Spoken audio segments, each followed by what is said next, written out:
The French colonial period in Laos lasted roughly 60 years, from the 1890s to the 1950s, with a short break during World War II when the Japanese forced the French forces out of Laos. During that time, Laos was part of French Indochina, along with areas that would become Vietnam and Cambodia. You can learn all about the French period in the many history books and articles covering the topic. Rather than repeat what those publications say, I want to take you through a unique photograph archive to see what life was like back then through the eyes of a French administrator, Jean-Jacques Dauplay. To be clear, this is about one man, not about life in Laos in general, but it still provides a great look into Laos at the time. Jean-Jacques Dauplay lived from 1878 to 1943. He worked as a colonial administrator in Laos for 30 years, beginning in 1904, until his retirement in 1934. During his time in Laos, he married 3 Lao women and had 5 children who were as much Lao as they were French. Based predominantly in southern Laos, Dauplay played a significant role in the French effort to build up that part of the colony. He suppressed local uprisings against French rule, killing or attempting to kill the resistance leaders when necessary. My goal with this video is not to cast judgment on the man, his family, the French colonial presence in Laos, or colonialism in general, but instead to just get into the pictures and see what was going on at the time. Obviously, Dauplay did not have a cell phone, a digital camera, or even a small portable film camera. Rather, the tool at his disposal was a bulky box view camera similar to this one. The camera produced negative images on 5x7-inch glass plates. Here are some of the actual plates from his archive. I'm amazed that he was able to carry these delicate glass plates securely while traveling around Laos, and even more in awe that any of them survived through the ensuing years. So what did he think was important enough to go through all of that effort to document on fragile glass negatives with a heavy camera? Let's have a look and find out. The archive contains 524 images scanned from the glass plates. I went through the entire lot to see what caught Dauplay's interest. Of that total, 162 images fall into the category I call hunting. 110 images are of family and friends, as best I can tell. 47 images have rivers in them, while 42 images are of temples. Beyond those categories, there are many random images including houses, flooding, buildings, monks, nature, village scenes, and more. For this video, I'll show as many images as I can, but not all of them.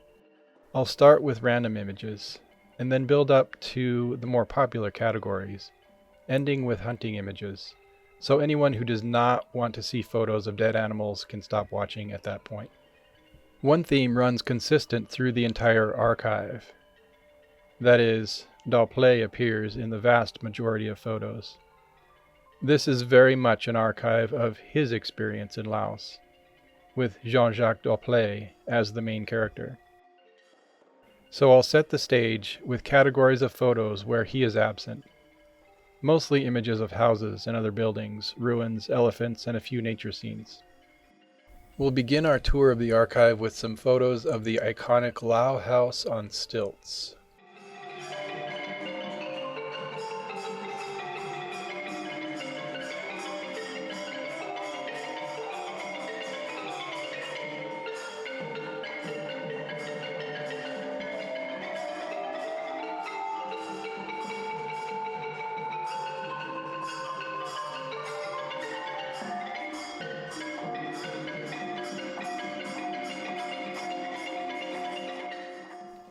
Dauplay photographed the ruins of Wat Phu in southern Laos.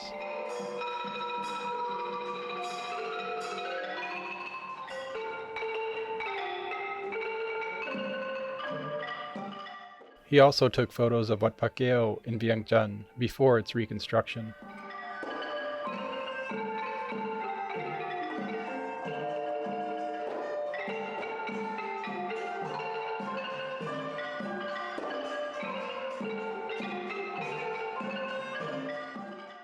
Dauplay visited the northern Laos town of Luang Prabang.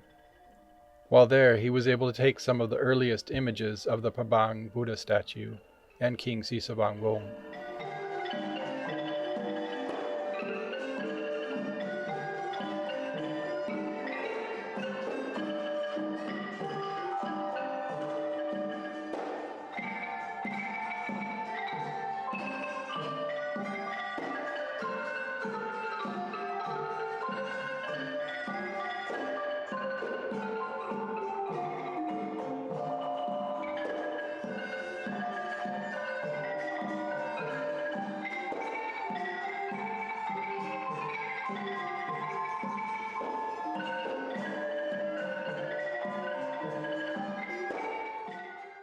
Dauplay did not photograph many live animals, so the fact that he included live elephants shows their importance.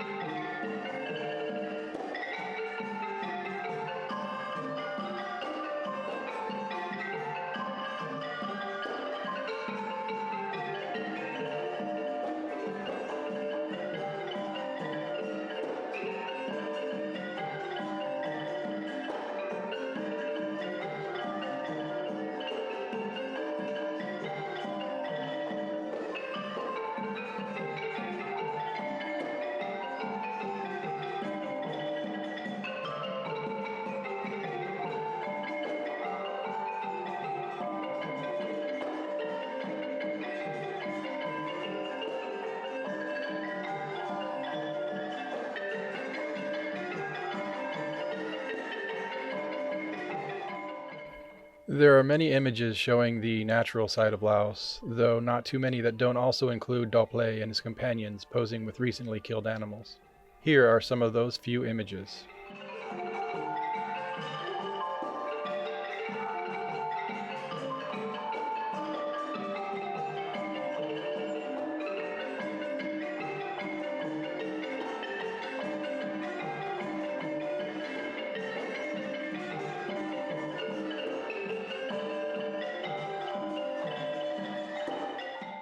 Dauplay chose not to focus much on the ever-present monks in Laos, but the images he did take of them are fantastic, including this image of 5 young monks with bicycles, which is my favorite of the entire archive.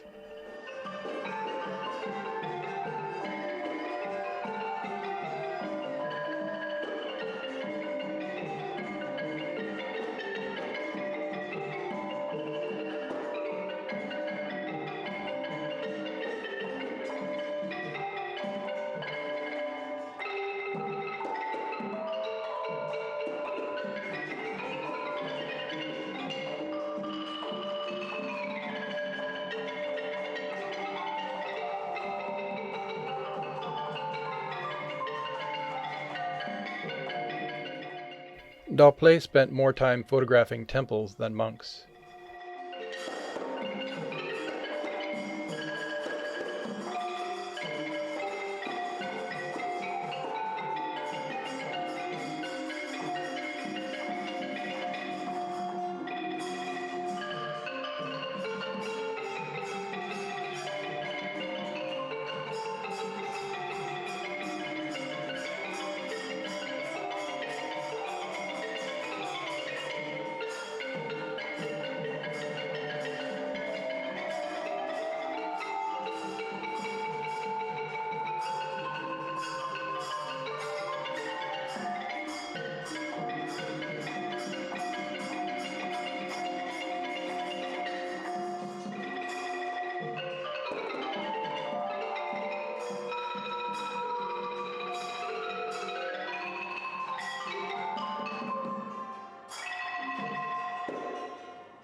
He also captured images of Tat Luang after the initial French attempt at reconstruction.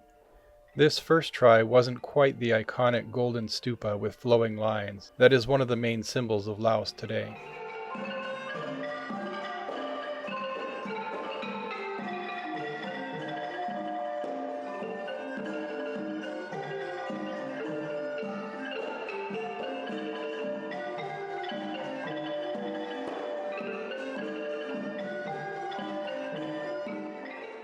Perhaps because of their overall importance to the people of Laos, Dauplay took a lot of pictures of rivers.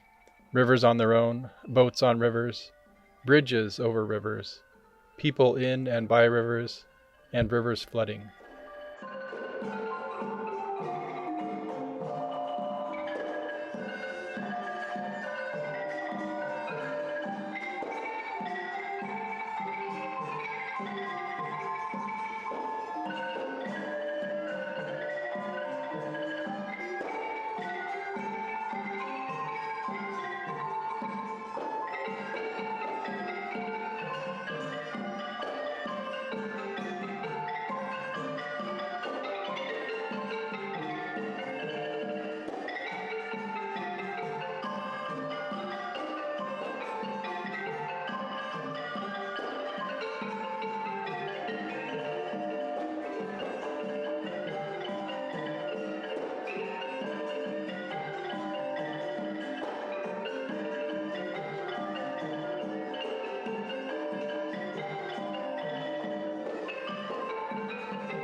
The second largest category of images in the archive are photos of family and friends.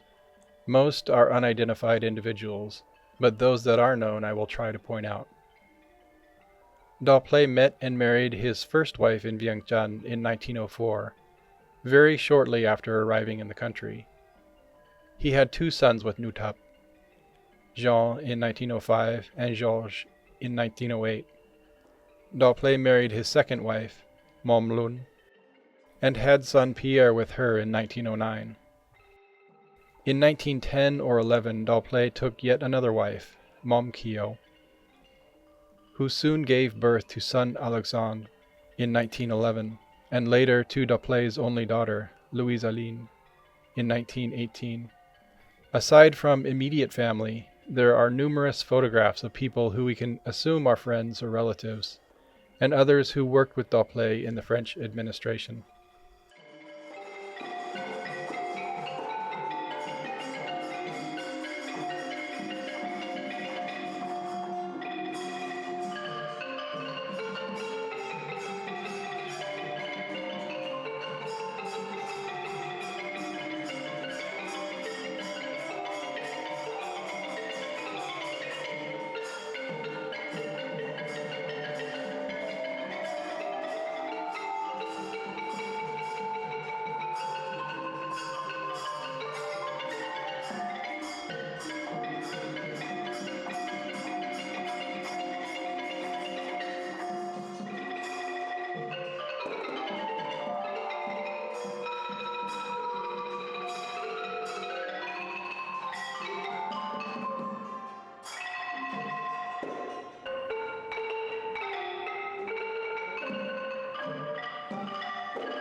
If you do not wish to see a lot of photos of dead animals and men with guns, you should stop watching at this point.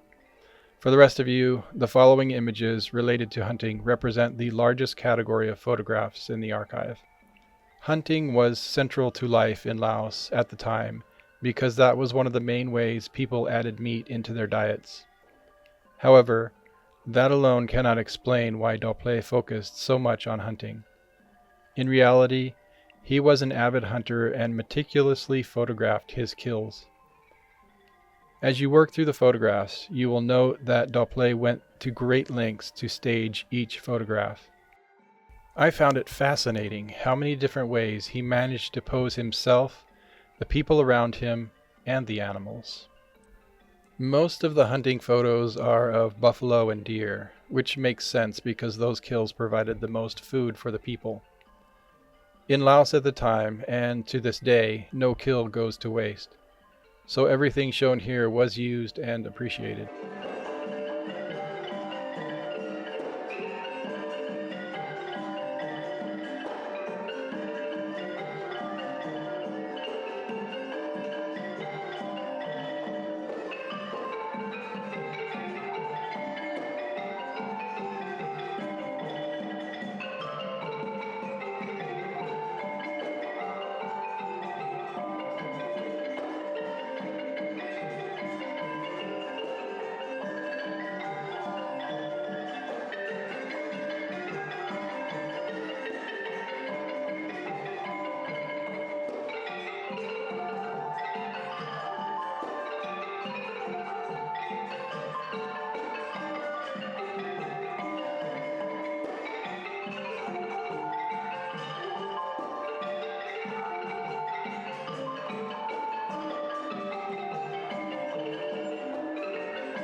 Even the death of the tiger would have been seen as necessary, mainly to save lives.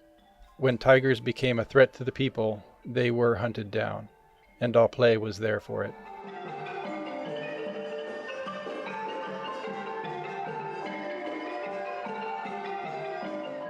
Tigers weren't the only big cats around. Several leopards found their way into Dauplay's sights.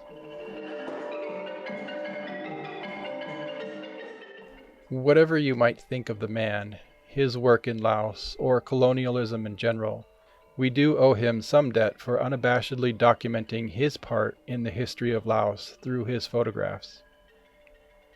I should note that there are other categories of photographs that I did not cover in this video, such as his trips home to France, that are interesting but not as relevant to Laos. I have thoroughly enjoyed going through this archive, and I hope you have enjoyed this video of it. Thanks for watching.